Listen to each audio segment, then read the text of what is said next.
Hello and good evening to everyone. My name is Rashi Patil and I'm your moderator for the session. Let me know in the comment box if I'm audible.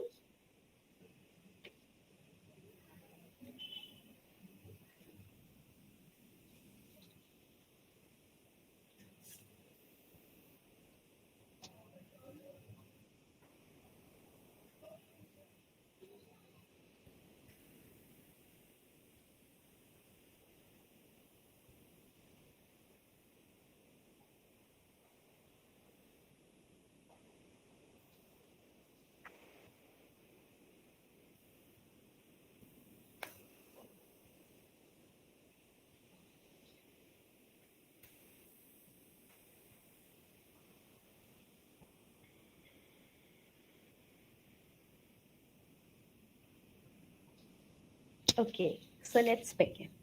On behalf of the GDSC IERT, I would like to welcome you all to this insightful session, wherein I will be telling you more about what is IWD and what all we have planned for you guys. Stay tuned as there are some awesome goodies which you will be given at the end of the session. But before we begin further, I would like to ask you, what do you think about what is IWD, International Women's Day? Comment down your responses and we'll be picking up those who are like the best responses in the chat box. Till then, let me just introduce you with the other members. We have Ananya Bharadwaj, Aditi Mishra, Anusha Gupta, and a very special guest which will be joining us later in the session. So, International Women's Day.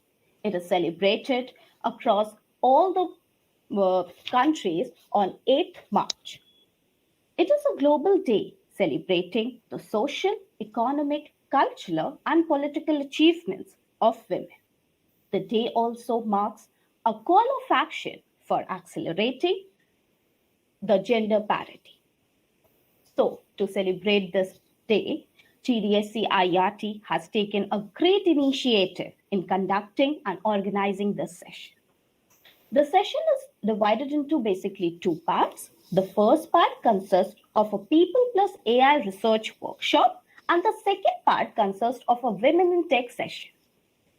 And at the end, we'll be circulating a quiz for which the top performers will be given some awesome goodies and rewards.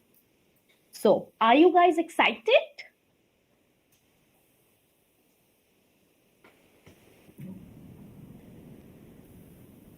Great. So, over to you, Ananya ma'am. Thank you, Rashi. Hello, everyone. I hope I am audible to you all. A very warm good evening to you all. I am Ananya, your host for this technical event. So, from the thing that is technical event, you must be knowing that as a youngsters are very fond of many things like fashion, career, status. But the thing which changes every other thing overnight is technology. Technology is the word which is currently ruling the world. As from speakers to Alexa, hand watch to smartwatch to smart lock, smart fan, light, and everything is getting smarter day by day. So, in this journey of being smart and smarter, have you guys ever thought that which technology is playing the vital role? If you know, then please comment in the comment section. Let's check. Okay, if you are not aware, then also it's good because this workshop is about AI only. No worries. To reveal this, we are having our technical workshop of People plus AI research by Miss Aditi Mishra, who is best fit to answer this question as she is the lead of Artificial Intelligence, Machine Learning, Data Science in Google Developer Student Clubs. Currently, she is in final year of Bachelor's of Technology from IERT Prayagraj. But soon she will be the part of IBM. So, are you guys ready to start this workshop? Please flood the comment section with your energy. Let's see that you are excited or not. So without wasting any more second, let's over to you, Aditi.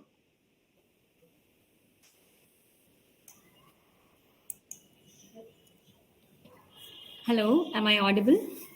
I guess I am. And thank you so much, Ananya, for your warm welcome.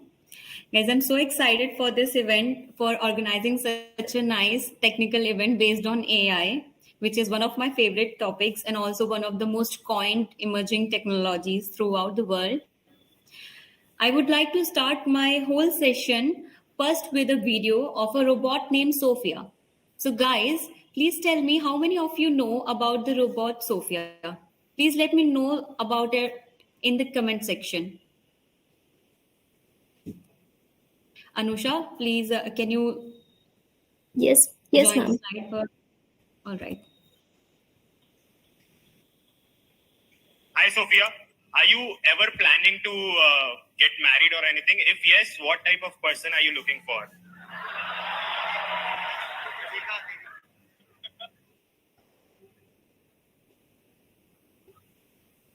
I don't see myself being romantically involved with anything anytime soon. I am too busy traveling the world. Sorry. You just got rejected by a robot, whoever you are. So thoda not a very good Valentine's Day for you, friend. Hello, Sophia. Myself, Prashant. Can you laugh? Can you cry? Sorry, what? Hello, Sophia. I don't really cry, but I can make sad faces.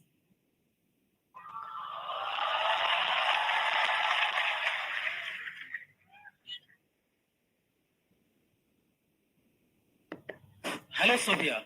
I came from a small town. I want to ask a question from you that every people.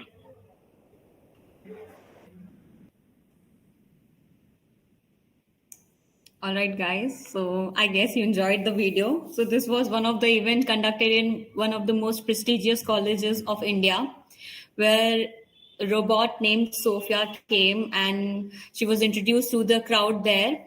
As you all can see that her expressions, her way of talking, everything is imitating like an human being. Like we people, how would we react to such a situation? So now the first question that pops up in our mind is how come a robot is able to act like human beings, right? Well, that is all about this session. It is AI, artificial intelligence. Can we move forward to the next slide? So the flow of our whole session will be in such a way that we will be knowing about the term AI, then from where it pops up, that is its history, then the applications of AI that we are surrounded with, and about OCR, artificial neural network or ANN, and then the overview. Next slide. All right, guys. So, what is AI? As you all have seen the video, now I guess you might have got a bit of idea what AI is. In AI, we generally are trying to make our machines and training our machines in order so they can behave like humans, they can work like humans, think like humans, and most importantly, make decisions like humans, right? Let me take an example in order to make it more comfortable and understandable for you guys. Suppose you're standing in a traffic and it is showing a red signal towards your side, but on the other hand there's no traffic and still it is showing a green signal. So what is the first thing that will come in your mind? It will be, why is that green signal? There's no one. It should be a red over that side and a green signal over this side, right? So this is what we are trying to make our machines intelligent with. They can make their own decisions that if there's no one on the other hand and where there's a traffic on the other side, it should show the signals accordingly, not according to the time constraint as it is going for now. Thank you. I hope now you all might be knowing about what AI is and you might have got a bit of an introduction towards AI. Can we move forward with the next slide? Yes. Now, artificial intelligence, machine learning, deep learning. These might be the terms that you might be thinking, like, what are these terms? I haven't heard them. They are so big and they are thinking like they are something big, but actually they are not. It is just all is just about making humans intelligent, making machines as intelligent as humans, working about imitating a human's activity and everything. So now our artificial intelligence is also having some of the subsets like machine learning, where actually we are trying to train our algorithms, different kinds of algorithms to our machines in order to know which is the suitable one for a particular type of data. Now, deep learning moving forward, deep learning is all about neural networks, which you all might have heard about in biologies, like the neural network that we are having inside our brain, how we perform functions and everything. So these are just a quick introduction about all of this machine learning, deep learning, and artificial intelligence. Let's move forward and know more about these. All right, now comes the library. So, guys, if you want to know any information about certain thing, or let's say you're getting an assignment in your college regarding some famous personality, you have to write information about that particular person. What are the things that you're going to follow in order to know, fetch the information about that person? Given a constraint that you can't search it on web. So the answer would be like, we will go for a library, we will search for the newspapers or the novels or books regarding that personality, right? And from there, you will be getting the content, a good content, in order to make the presentation or your assignment good, right? Similarly, if you are given a task in Python, not everything is available, right? So you have to import different kinds of library in order to perform different kinds of tasks. Like, for example, pandas is used for your data analyzing, whatever data you are having of different users, SciPy for scientific calculations, NumPy in order to work with multidimensional arrays, right? Matplotlib is to draw different kinds of graph in order to make visualize our data, what kind of data we are having, how to visualize it so that a user might become more friendly towards data and can analyze it in a good way.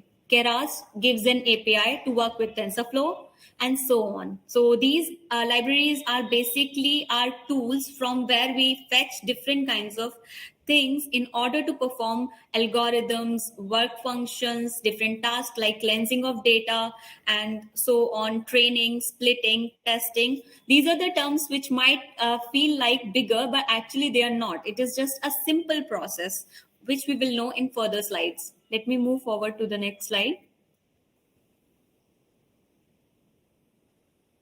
All right, everything has its history. So the first thing that comes up in our mind is when was this term first coined? It was in 1950 and gaining its popularity throughout the years. In 2000, it gained a much popularity, and therefore this is the history of our artificial intelligence, the first part when it was coined to what happened towards next. Let's move forward. Now, to understand anything, we should be knowing a good examples, because examples make us understand things easier way and help us to connect with the particular subject, particular topic and top things. So artificial intelligence, the first question that pops our mind is that, okay, we now know what artificial intelligence is, what machine learning is, and what deep learning is. But what are the applications? Where are these technologies in our day-to-day life, right? So they are everywhere. We are surrounded with artificial intelligence in every way that we can, and we have no idea that they have been an important part of our life now, and we are so used to them that we actually won't like performing our task based on them, right? So let me show you a few of the most common or popular applications of AI. Let's move forward. Alexa and face detection. Now, by seeing these terms and these pictures, you can automatically conclude about what I am going to talk about next. Alexa is something that has gained much popularity in this era. Like, we are so much attracted towards it. Like, whenever we woke up in morning, we're like, Alexa, play a song or do such task, do perform such function, and it is not constrained toward a particular language, right? So we can, whatever functions or whatever commands we give, it follows, it eventually answers also. Whenever you're saying something, it is answering. It is not just the written code. Face detection is, you can see that in many big organizations or bureaus, it is like that employees are not only just allowed to enter through their ID card as a password, but also through face detection. In our phone locks also, we have seen the face detection techniques. So these are the things that we have been through throughout our lives. Shall we move forward? And recommendation systems. So guys, let me know about how many of you binge watch any series or YouTube or scroll Instagram reels. Instagram reels, I guess many of you be a part of it. You might be scrolling it throughout. If suppose you are someone who likes sports and you are liking the reels which are regarding certain player, and the next reel that you are coming up with is also of that, right? You are not getting anything some random. In your YouTube notifications also, you might have seen that you're watching a certain kind of video, and then whenever you get a notification, it is just with that task only, right? So these are the things that we watch on our day-to-day basis happening. The series that we see, the next recommendation of the series will be like so connected towards our taste, towards the way we like to watch things of, right? So these are the things where recommendation system works. Next.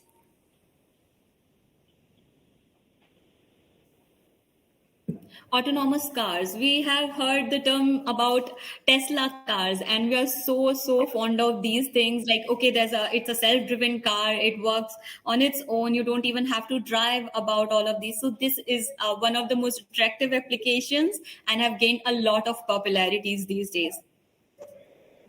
Next. These are self-driven bikes of Google, and they are launching now. So let us play the video and see about and know about them more.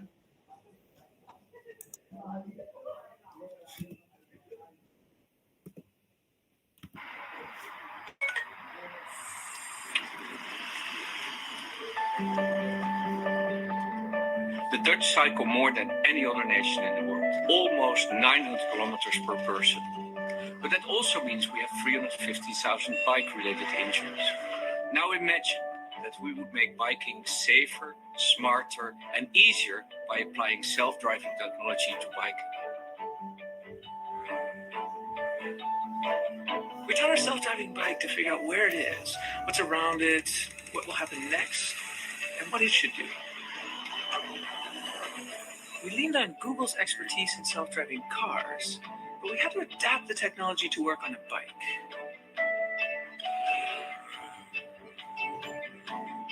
We decided to add 2 additional features. First, you can request the bike to pick you up wherever you are, and we developed a comfort mode, adjusting the pedals to a perfect resting position. I think the self-riding bike could really give a boost to the economy, because people could also work on their bicycle. You work in your office, you work in your home, you work in your car. You could even work on your bike. I have so much more time. My kids love it. They're just free. They can go anywhere they want, anytime they want. It's amazing. At the Fietsbond, we feel that this is the biggest invention since the invention of the bicycle itself. At Google, we always put our users first. With the launch of this bike, we believe we do that again.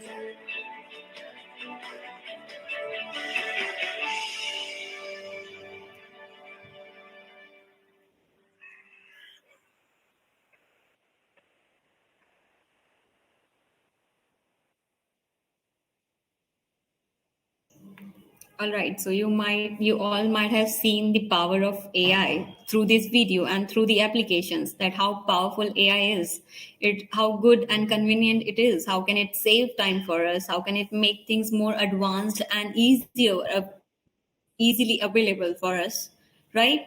So AI or artificial intelligence is something which is the coming future. We are going to be surrounded by it, with it, and we are going to be so much indulged in it that we can't even imagine our lives without it. That's the term that we say, that's the power of artificial intelligence, making things more convenient for you. Shall we move with the next slide? I hope you all might be clear about the applications that we have discussed so far. And guys, please also let me know in the comments that you know any of the applications of artificial intelligence that we are not actually discussed, that we have not discussed yet. Please let me know the examples that you know are surrounded by you, or you are being surrounded by them. Please let me know in the comments. Now, let's talk about optical character recognition. Well, how many of you know about Google Lens? Google Lens is one of the best applications we can say about optical characters. How does we take a image, we scan it on Google Lens, and we get the images which are similar to it, or we get the results regarding that. Not only that, we can also copy the text given in that image, right? So that's an example of OCR where this artificial intelligence is working. We can have a normal text in handwritten, and we can also scan it, get those words in a text format or the results of those words, right? So that is the power of OCR along with artificial intelligence. Next slide. So as we know that we are being covered with digital life so much, we are having digital medias, everything is being so online, and we are so much on web throughout, that everything is not being, things are being so digitalized these days, right? So we, all of us have ordered someday or the other things from various sites, right? Online, we are having our online orders coming to home. Then what is the first thing they do? They scan the given barcode there, right? They scan it out, check whether you are that particular person, verify it, and therefore give it to you, or verify that okay, this is being delivered to that particular place. Then these are where all of this artificial intelligence OCR things come along with. Together, mixing anything with artificial intelligence is like boosting up its energy, making it more advanced and helping us in our day-to-day lives, right? The next part we are going to see, there's a event of Google crowdsource where we are actually training our datas, right? We have to speak up on different kind of native languages we are good at, or the languages we are good at speaking. So the event was actually about that you have to record your voice, in your voice, the letters or the sentence that has been present on the screen. This was the training of the model. Therefore, moving towards our next slide, I'll tell you how we train our models on different alphabets, on different kind of written languages, because maybe you can write 5 in a certain kind of way, but on the other hand, the other person or I myself write 5 in a different way. Okay, so we are talking not only about the numbers but also about the alphabets. We all are having different kinds of handwriting. So how does a machine, for machine, if we are telling it the default view only, it won't be able to recognize that the first shell which is there of 5, that it is a 5, because for machine it is proper shape like this, that's a 5, right? So we are training our data not only the particular identical shape or ideal shape of 5 is this, but if someone has written it in such a way, you can consider it as 5. So this is how we are making things intelligent, because humans can understand that this is 0, 5, 4, 1, 9, and so on, right? But for an ideal computer system, they won't be able to understand these graphics and they'll show error. But by making them more intelligent with artificial intelligence, we can tell them, okay, these graphics are 5, 1, 6, 8, and in a certain way, right? Let's move forward with the next part. So guys, there comes neural network. Now, the first thing, please tell me about it, because I'm very curious to ask about it. The thing is that if I ask you, or if anyone asks you that you have to mimic a particular personality or particular star, what are the things you're going to actually observe about that person? All right. So the things that you are going to notice about the way they dress up, the way they speak up, the way they think about a certain thing, their hand expressions, their facial expressions, and everything, right?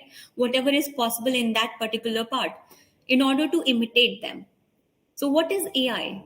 In AI, we want our machines to work, act, and imitate like human beings. So Therefore, the thing is that we are going to check every single or notice every single thing that we humans do. Like if we are touching a hot glass, the way we react, the reflex action we are having. So how our brain is functioning that, right? The thing comes towards us is how our brain is acting with it, how we are able to make a certain particular kind of decision at the particular given moment and a situation, right? So for that all stuff, we should be knowing about what neural network is, right? Because neural network is what is inside our brain. So brain is what we call as the most active and part of our body, right? Because it is constantly working. If we are touching a hot glass, or we are sleeping, or while we are speaking up, or while we are thinking, everywhere it plays an important part. And if we people are able to understand how our brain performs function and are able to make a artificial brain, therefore we will be able to achieve the task of making our machines just act like humans in every perspective, right? So what exactly are these brains made up of? Neurons, right? You're having neurons there, so they have some axons and so on. So whenever you are passing a signal, it works in a form of electrical signal, right? So let me not go into much of the depth of about brain, but let's took an overview in order to make you understand. So suppose we are touching a hot glass. First thing, this signal travels from here towards our brain. Then in brain it went towards dendrites, axons, and so on, and therefore it tells you that okay, if it is hot, just leave it there because you're going to burn yourself. Comes up, the signal returns, and we react towards that. The same happens with our graph. Now the graph given here, you are having different kinds of nodes over here. These nodes are actually performing the function of a neuron that we have in our brains, right? The edges of these neurons are having weights, and they represent the connections, the way our brain is connected. Similar way we are trying to do that with the machines also, right? We give some input, it went through inside this whole web and performing certain tasks and give us the output, right? Because that is what our brain works. It gets the signal, perform tasks, give you back the signals in order to return. Therefore, this is how our neural network works. Next slide, please. Okay, so now I hope that you must know what neural network is. Now, since we are trying to make an artificial neural network, therefore it is known as ANN, artificial neural network, where we are trying to imitate our neural network in order to achieve a particular task that we are aiming towards. Next. All right, guys, let's know about the applications of neural network. Okay, so artificial intelligence is everywhere, as I told, and it can help you in a drastic ways. Now let's look at the applications of neural network, right? So like sale forecasting, recognition, sale forecasting, like if suppose you want to sell a particular thing, right? It can help you so much with of the stock also, that if by getting a data of a particular thing that you are giving putting your money in, right, that where in what conditions it was up, in what conditions it was down. So it can help you there in predicting things and forecasting things, right? And handwritten word recognition, which we have seen right before, that if it is not just the identical way that a 5 can be written, we have different kinds of languages, way of writing. So it should recognize that this is a 5 or a particular letter, right? Facial recognition, we have seen that and have discussed about that.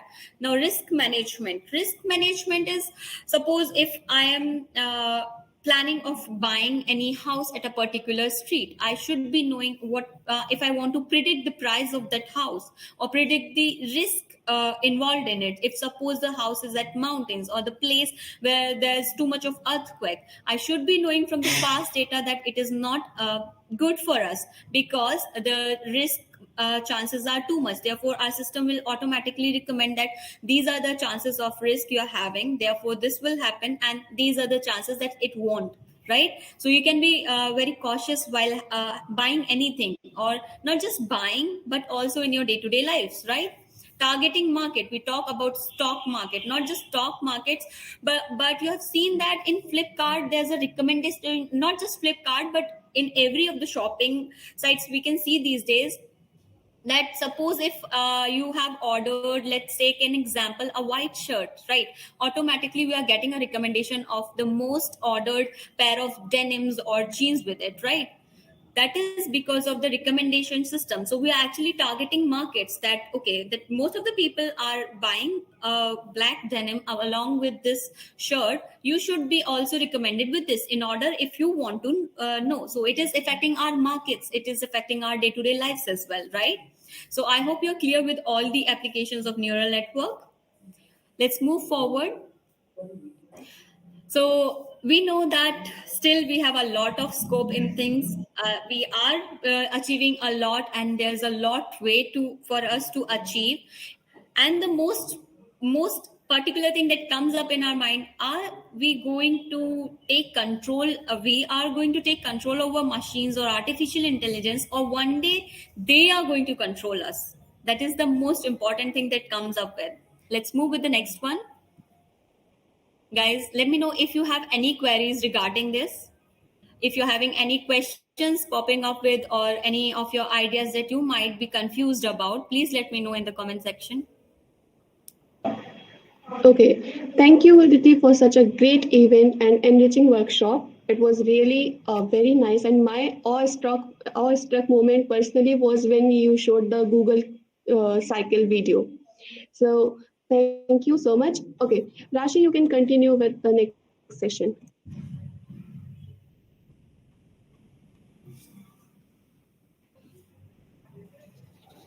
An amazing session. So I hope you guys have enjoyed it now. So coming up to the next, behind every successful woman is a tribe of other successful women who gave her back. For today's session, we have a special guest and an amazing speaker, Ms. Vasundhara Shukla. So let me just give you a little introduction. Currently working as a software engineer at VMware, she is also the lead of GDG Lucknow. She is also an WTM ambassador and enjoys community networking. Learning from her own life experiences, she stood against all the gender disparity and has been actively working for it.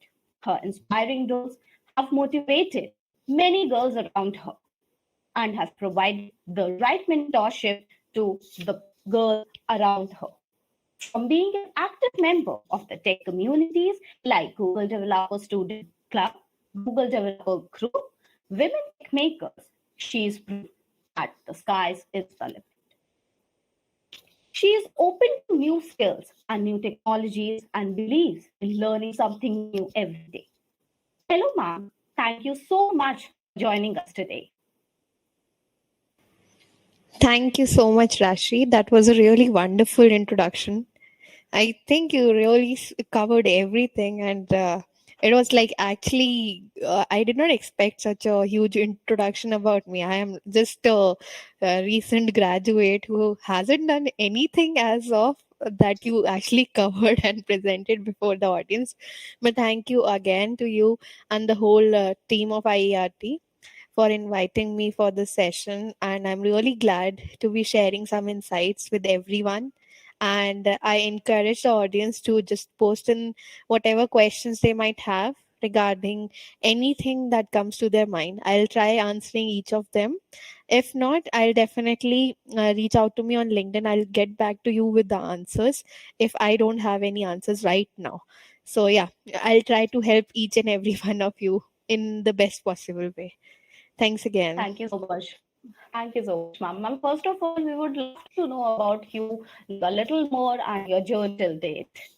Okay, so since you already covered, of course, like almost everything about me in the sense, like I hail from Lucknow, Uttar Pradesh. So I did my schooling from there. Then I went to study my engineering from Jaipur. So I did my engineering from LNM IIT Jaipur. 4 wonderful years.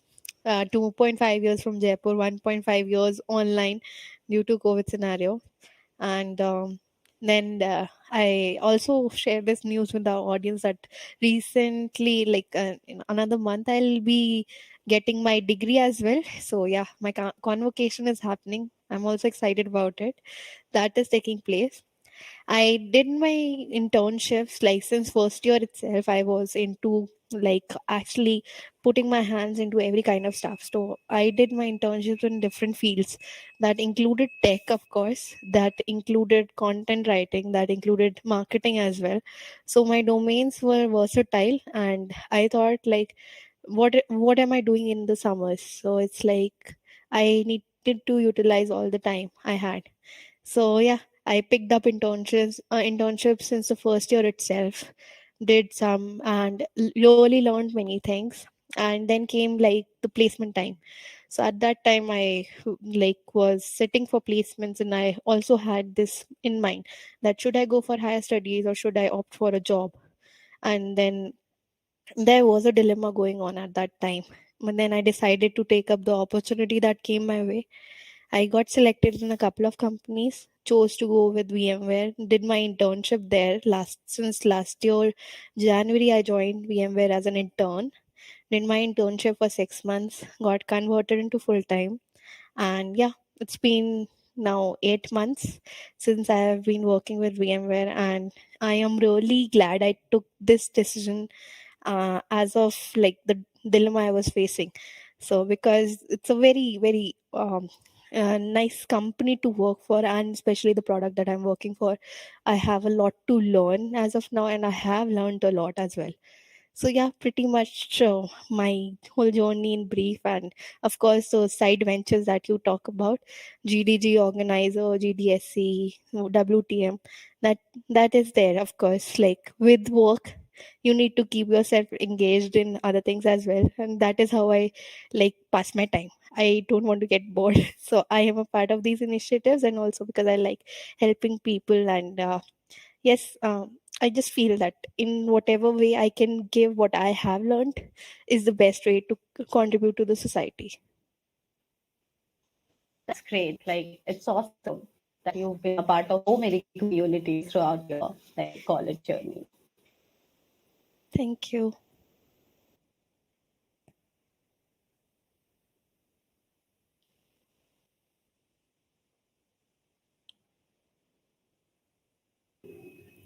Thank you, ma'am. So I have some most commonly asked questions from the audience, and I'm going to ask you that. So my Sure. first question for you is, what are the career opportunities and perks that we get in tech while being a part of it? Okay. A very vast question, I would say. Career opportunities are never ending. I would say, like, anything you pick up, like anything from your day to day stuff to something that is very complicated, everything has tech involved in it. And if not for tech, we wouldn't have been existing, I would say. So as it's rightly said, engineers run the world, right? So that is true. Like take example of like your communication. Communication tech is there. Your doctoral sciences tech is there. That includes your x-rays, different machines and stuff like that. Tech is there. How was vaccine available for to us so fast? Tech is there. Okay, so everything is being run by tech, everything is being run by software engineers to play an important part in it. So the career opportunities are of course never ending. You can take role as a programmer or scientist in the future if you want to go to the research field. So in programming also there are different specifics, as you know, all these fields, the new like I would say the hip hop terms in AI, ML, blockchain, the new terms that are coming up, no, self-driving cars. These technologies are coming up. Take research about these. Take opportunities in those. Not just core software development. There are like roles for testers also. So the right code you write, there are people to test it. So those are like quality assurance people, the testers. Then the product management field is there. So once you are involved in building a code, okay, who will market the code? The marketing side, the product analyst, product strategist, product managers, these people come there. So who all become those engineers? Okay, so it's not just like when you hear the thing, no, IT jobs, tech jobs, it's not just software development engineer. There are like hundreds of profiles I can name, and there are more than hundreds available. So it's not just like you go into the core IT field. So as you know, the IT sector is divided into the service sector and the product sector. So it's like there is a thing also going on, like which thing to work for, the service side or the product side. Product based companies, service based companies, you might have heard of these things. So different companies provide different types of services to people. Even products are services, exactly. So if you have the motivation to actually contribute in what should I say, actually help in building something bigger, because in whatever little any piece of code that you put contributes to making this world a better place. That's the motivation itself, and then there are multiple things coming in for. Sorry, did you say something? Yes, ma'am. Whatever you're saying is totally correct. Like there are numerous number of opportunities and perks that we get. Yeah, and like talking about perks, it's like I am a person who would say don't take jobs just for perks. Okay, IT jobs are good paid jobs. That is one thing. Perks you will get, of course, that depends on company to company. I won't say specifics like the stock options. Then your devices and all becomes a perk. Then whatever the company organizes events and all, you get the visibility to speak and stuff. So most of my speaking ventures started when I became a part of VMware, because so these companies, they also want like self like development of individual members as well. So they want their employees also to like actually basically not just develop for them but also speak for them. That there comes the marketing thing. So there is the self development thing that comes in. So these are like perks are just not monetary perks. Okay, perks are about how you individually grow while you contribute to the company. So that is where the perks things comes in. Yes, definitely, definitely. So the second question that I have for you is, who was your inspiration? Who motivated you to be the part of technological field? So to be honest, there was no one from my family or like background who was into core, like, because that time earlier there was not much tech involved, like it was not evolved that much. It was there, of course, but there was no one from my family background who had gone into the IT sector. Okay, my father was an engineer, but he wasn't like the civils. Okay, the civil side and all. So that's a different kind of engineering. Okay, by tech we mean the software side. Okay, there was no one involved. My interest came when I started studying like computer science in class second. So there was computer applications. Computers was a subject, no. So that was there in school. So second class we used to go to computer lab, explore things. Okay, what was taught us there? Paint was taught. Okay, my first programming language was Q Basic, if you could remember all these things. So like Yes, ma'am. those little things, no. Word was taught to us, Microsoft Word, Microsoft Yes, Package. ma'am. Okay, that was so appealing to us. The very rush that you had to go to the computer lab, okay, and explore things. Okay, this is such a device. Okay, and you have to work on it. You have to run your first program. The first program gave me the thrill. Okay, this is something I want to do.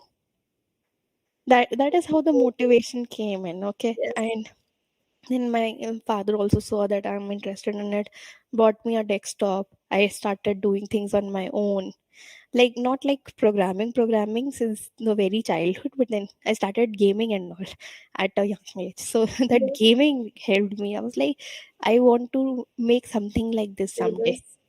So you were like the pioneer in your household. Yeah, That's so definitely. good. That's so good to hear. Like women are doing this stuff. That's so good. So my third question is kind of like any tip that if you're applying for women tech maker ambassador or some any other opportunity. So any tip that you would like to give the girls or tell the audience. So I'm talking about just women tech maker ambassador at first. So tips for that, I guess a WTM ambassador should be a member of a GDSC or GDJ. That was there when I had applied. I guess now the criteria has been removed this from this year itself. So you needn't be a GDSC lead or a GDG organizer core team in the core team to be a WTM ambassador. You must have, like, for those who are interested, you must have seen like the form that comes in. So they ask what motivates you to be a WTM ambassador, what are the things you will contribute while being one. Are you available to like give, for example, 4 to 5 hours in a week to this initiative? So these are some of the questions that are asked from you. So tips I would suggest, like when you are filling up these answers, be very specific. Okay, you don't need to overboast yourself first of all, because it's not an interview. Okay, it's about what you want to do. And being a WTM ambassador, you represent the whole community. Okay, you represent the people you're coming from. So when you commit something, you should actually do that. It's like if you commit like 7-8 hours a week that you will give, and you are not even present in like initiatives and meetings, that things that we organize throughout the year, that puts a really bad impression. And it's like then these community and these I would say initiatives like WTM ambassadorship, GDGs and all are of no use when you are actually just being a part of it just for the so-called perks. Okay, as I said, perks are very like, it's a very I would say controversial thing for me, because perks are like 2-3 months you will get something as a not a monetary benefit, but yeah, as a perk, as a physical gift probably. Okay, but then what you're earning throughout, what you're putting in a resume, what experiences are you gaining? Okay, that matters. While being an ambassador also, you learn different things. For example, I'll tell about from my personal experience. I was there. I started GDG Lucknow last year itself. So it is the newest chapter in the GDG community. Okay, we have 52 chapters now. Okay, so it is the newest chapter, and GDG Lucknow started in July when I passed out from college. Before that, I was the GDSC lead. So I thought I loved doing this in kind of work. I loved organizing events and all. So why not, since I have passed out from college, let me start this, because Lucknow didn't have a chapter of its own. I started that. Okay, and my very first event was Deaf Fest India. In Deaf Fest, I had to work with other communities in collaboration with them and organize an event and like actually host 50,000 people on YouTube itself. So we had a footfall of around 2 lakh people over 3 days that had visited Deaf Fest and been a part of it. Okay, so that was the very first event, because I could not organize a individual event for GDG Lucknow, because by the time I wanted to, Deaf Fest had already come and the preparations had started. That time I was given in charge of the content and the website designing also. I'd not done much website work before, but then since I was in the team, I got to learn many things about that aspect as well.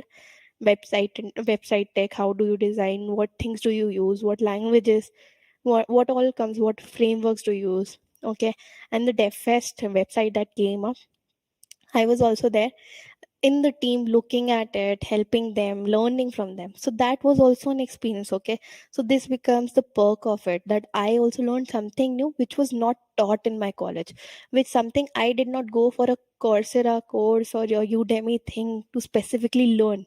It was just collaborating with people and learning from them. Okay, so perks, I consider these are the perks. Okay, and coming back to the question, sorry, I diverted a bit. Coming back to the question, the tips would be specifically when they ask, like, what will you give to the community? So, if you are good at organizing events, by good, I mean if you enjoy. No one can tag you good or bad. Okay, on this, if you enjoy organizing events, write that. What else you have done in your college? Okay, any event that you organized. If not organized, any event that you have been hosting, been a part of the core team, been at the back end designing posters, creating the website, creating the forms, everything comes in the organizing umbrella. Okay, so that thing you should mention, all the events that you did, for example, the projects you did in your college. Okay, not like you have to define the tech. Okay, what all you did. team projects, how do you put teamwork? So in the answers, what you need to mention is how did you manage the team, how did you like build the project with the team. That is what it's is asked from you, not like okay, you should be good in this particular technology stack or something like that. It's just like the whole WTM ambassador thing is about how you lead, how you are able to perform in a group. So those aspects are judged. So your answers should be covering those. Okay. And Yes. and the most important tip that I've already said, just be genuine. Okay. Do write what you have done. Okay. It's not a big deal. It's not a company interview. Okay. So just like you don't need to be happy about it. Just go for it. It's like if you're motivated enough and you want it, you'll get selected. So that's not a big deal. And we need more and more ambassadors. So it's like not a very rigorous shortlisting process. Okay, so be as genuine as possible. Uh, my fifth question would be, what are some of the platforms that you can suggest to girls for programming or for learning other things? Okay. So I would like to correct this question first of all. Why Sure. is it specific for girls? Why can't girls use the platforms that the other genders also use? Why are we specifically highlighting Yes. girls to have a different platform? So, whatever platform is good for programming, developing your skills, giving you different subjects regarding subject related questions, for example, OS, networking, then you have computer organization, computer architecture, database, and all. So, there are multiple platforms for it, okay? And any coding platform that you think is good for you, you are having that ease of it, you are having the hold of it, that you have already practiced from there, is good for you to start. I'm not promoting any particular platform, just naming a few that you can try because I had used those, does not mean that the others are not good enough, okay? So if you want to practice competitive and all, this for everyone, not specific to girls, that girls need to use a different platform. So it's like for everyone, just go for GFG and lead code and just target the company specific questions first, because I'm talking about the placements. That's the most important thing. Once you target the company specific questions, you will get to know what companies ask the most in data structures, which data structures is the most popular data structure, okay? Then take those questions, they are scenario based questions. Then you think, okay, this particular data structure you're not able to understand, you're not able to code properly in this, and you're not able to understand much of the problem statement, then go to that particular topic, the generic topic, okay? For example, you are not so good in graphs, not so good in the graph algorithms, pick that up then, okay? Start from the company specifics, because that is what would be asked from you at the end. But then if you're not able to understand, then go to the very topic itself, practice 10 questions from there, come back to the company specific questions, do this, repeat the process if you get stuck somewhere. That is what I followed during my placement time, okay? And GFG and lead code, these are the practice platforms that you do go for the revision while you are preparing for your placements. And for the competitive programming platforms, I suggest go for Code Chef or Hacker Rank, Hacker, or so many are there, okay? So can go for either. Like if you want to go for the long challenges, go for Code Chef. You want to have like 3-hour challenge, that is available on any platform, so you can go with either. And one thing that I suggest apart from platforms, start looking on sites like D2C, Dare to Compete, okay? These sites and all, there are hackathons posted, okay? There are challenges posted by different colleges, different companies that post hackathons. Colleges also post hackathons, okay? Go participate there. That is how you will build your experience. That is how you will learn what is actually going around. Not just like self thing is definitely there, that you're self practicing, doing the challenges and all. But these hackathons and all give you the vast view, okay? What's the in trend? Okay, when you see other people what they have built in the hackathon, you get the experience. Okay, so that person built such and such a thing. Maybe they used a new technology stack, maybe they used a new set of languages, frameworks, which you thought you might have not even heard of. Okay, but then you get to know that, right? So this is not something that you will get to know while you're researching on GFG. You will just go with, okay, if you know C++ programming, so you will take up questions, you will program in C++. What if someone has built a product and like written a code in Golang, and if that language has something better in it, that language is better in some aspects, and that is being presented by some other team in the hackathon. This is how you learn. Okay, this is how you gain experience, and then you will put it in your practice. Okay, so apart from these platforms, to start with practice and actually go for the coding, start participating in hackathons and coding on these competitions that is posted on D2C, and you'll also find it on company site as well. See, I guess Microsoft also hosts an hackathon. Then Google I/O is of course there, everyone knows about it. And uh, Google Study Jam happened, that was organized by GDSCs. Okay, so that is also one thing that recently took place. So just to give yourself visibility and also learn from what is going in trend, start with these. Definitely. So, what are some of the obstacles that you faced while pursuing your career? Or, if we face them, how do you think we can tackle some of those problems? My career just started, okay, and you're talking about obstacles.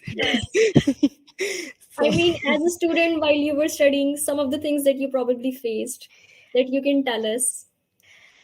okay, might not be very generic, might not be like something that everyone faces, but then since I was involved in too many club activities, extracurriculars, I was involved in the cultural activities and all, dancing and all, sports a bit.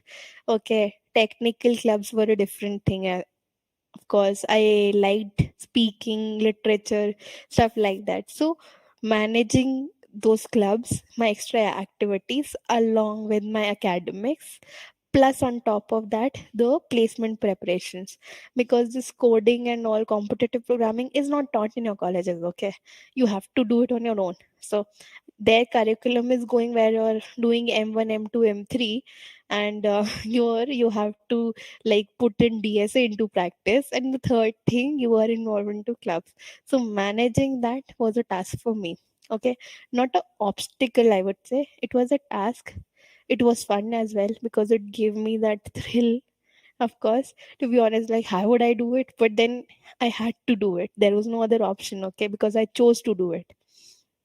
Obstacle as such would be, I would say, uh, personal obstacles of course keep on happening in everyone's life. Okay, that is a part and parcel of it. When of course you might be facing that your friends are not motivating enough, then family pressure is there, then you see other people getting placed. Okay, and you are still in the fix. Okay, what is happening? I am not getting placed, I'm getting rejected. Okay, that comes at there comes a phase, but then I would suggest just don't lose faith. Okay, I was very confused what path to take, as I spoke earlier, higher studies or go for placement preparation. And because of that confusion, I couldn't prepare well for either.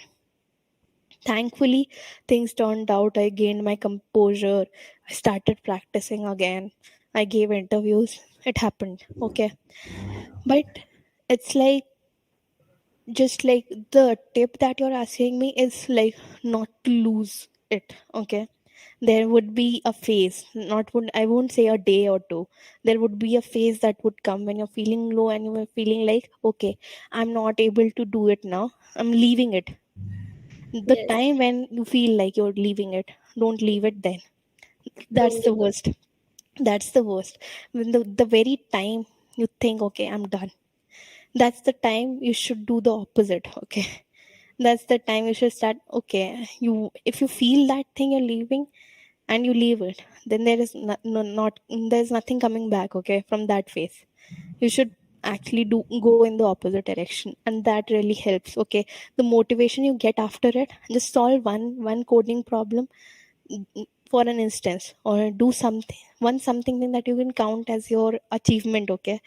Do that, okay? And that will give you this motivation that comes, no, it's enough to cross everything.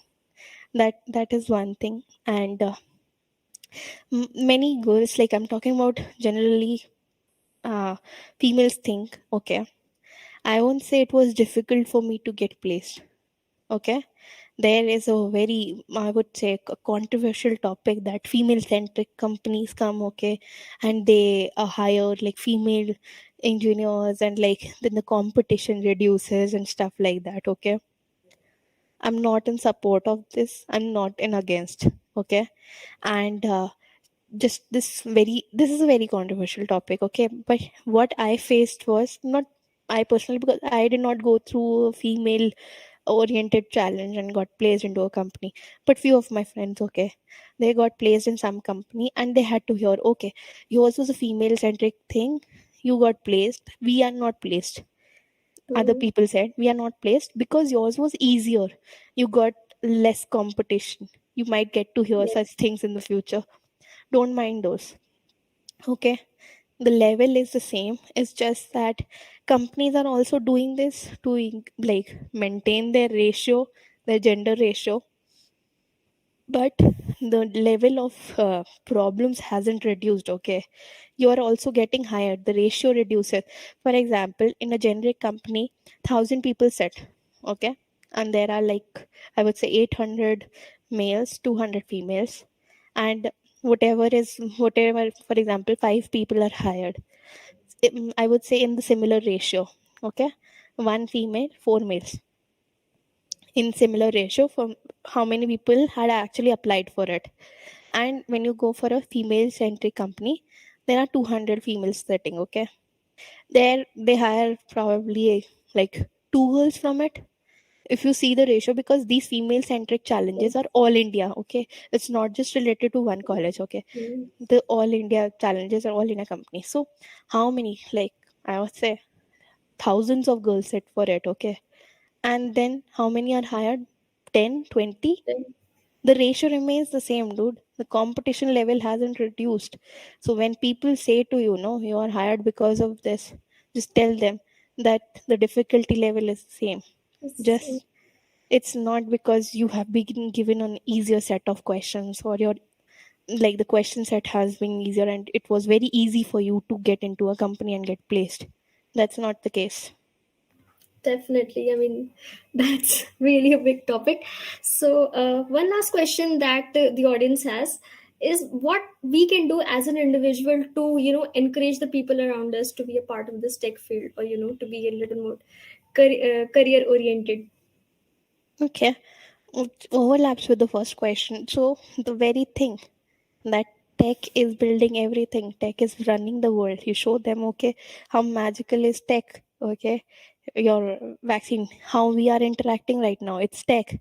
No, Google Meet, okay, it's all because of tech. If this wouldn't have been there, this whole session would not have been taking place in such difficult scenarios, okay?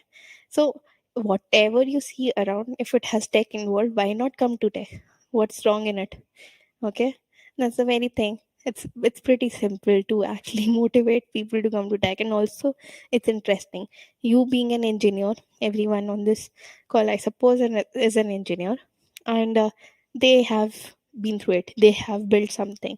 When you know that, see, I'm working on a product from scratch. Okay, so if I'm working on a product, I know its full life cycle, from the, like, my a minutest of code till the finished product, and how is it serving a purpose, how is it helping customers, the customers that have bought our product, okay, how is it helping, that whole life cycle. When you know that, you like come to know greater things. So in future also, if you want to switch on to the management side, just in case, in the management side, there are people who change from tech to management, a different kind of, like, management. Not like every management role does not require tech, of course, but then there are management roles that you need to have the tech knowledge, and that will happen only when you, like, actually start something, start building something, contribute to a product, okay, actually build it from scratch, okay, like give your I would say um, expand your horizons. For example, if you're building and you're coding in one particular language, you should know, why aren't you using the other language for this? Why aren't you using this particular library or framework, okay, which the current thing you're using, there are many alternatives now in the market, okay. So for example, use an IDE. Why are you using this particular IDE and not anything else? You should question these things, that you will know, okay, why is this better than the other things? When you know that, you will get to know why are you using, like, the very basics of it. Like, every product has many parts, okay. So when you know such things, you will get to know the whole idea of it, okay. And this is a very beautiful experience, because it's been, including my internship, it's been 1 year and 1 month, okay. And I have been involved in building many things, okay. I got, like, my new product that I was working on just released open source, okay. So it's a very big thing for me. I was like really happy. I was the happiest person that day, because I was the youngest in the team and I worked on that, and that got released open source. It's a huge thing for me. And that happiness, that satisfaction that comes now, okay, I built it, I was there contributing, I did the major contribution, that is unmatchable, okay. Even in any other profession, I'm not against any other profession, I'm not like talking about that, but then here, every, like, field you go, you'll find tech. So you say, okay, the banking systems, no, banking systems are using cloud and all these days, okay. So banking system is using VMware products, Google products, XYZ companies products, okay. They are using, okay, you can say, oh, that was built by my company, okay, there was my contribution in it. It's helping lakhs and crores of people now. So that's the thing. If your thing is helping so many people and it's making world a better place, what else motivation do you need? Definitely. Like, that's so good to hear. So now I would ask Rashi ma'am to take the session forward. Definitely. Thank you so much, ma'am. Like, those words were truly inspiring. And like, I hope that all the girls present here and the boys too must have got motivated. And just like to conclude, like one last line or like few last words, like you want to tell our audience about like some motivational words more. Some motivation. I was like, this whole session was about motivation and all. I guess the audience Definitely. did get bored. Or I'm Not sorry at if I all, ma'am. bored you all. It was like truly amazing to hear you. Okay, I'm also learning. Okay, it's like I'm not a very pro speaker, or like I've taken many events. I'm also learning in this phase. And thank you so much again for giving this learning opportunity to me. I just, on similar lines, I'll just say to everyone who's present on the call and who's watching on YouTube, just the very thing. Find learning, find the motivation in everything you do. You get up in the morning, find that motivation to do things, find the motivation to do and learn any new thing every day, okay. Just if you even learn, for example, to cook tea, if you didn't know uh, before that, if you learned that, that's an achievement for you, okay. Just find that learning and motivation to do every new, like, a new thing every day. So that is what I'd say. And give a pat to yourself when you do that, okay. That really helps, because no one else will do that. Your friends will do, your family would love to hear your other speakers and learn from them as well. Okay, thank you, bye. Thank you so much, ma'am. Thank you. So, I hope that you all enjoyed the session, and it was really great to have you here, ma'am. So, now comes the time when we have to start the quiz session. We'll be circulating a Google form in which you are asked a few details about yourself and your college, and there are a set of questions which you have to answer. We'll like the quality of those answers and the time duration which you took to answer those questions will be the judging criteria for the rewards. The top performers will be given some awesome rewards and will be contacted soon via their emails, and the names of the winners will be posted on our social media pages. Hope you all enjoyed the session. I would request Ankit to post the links in the comment box.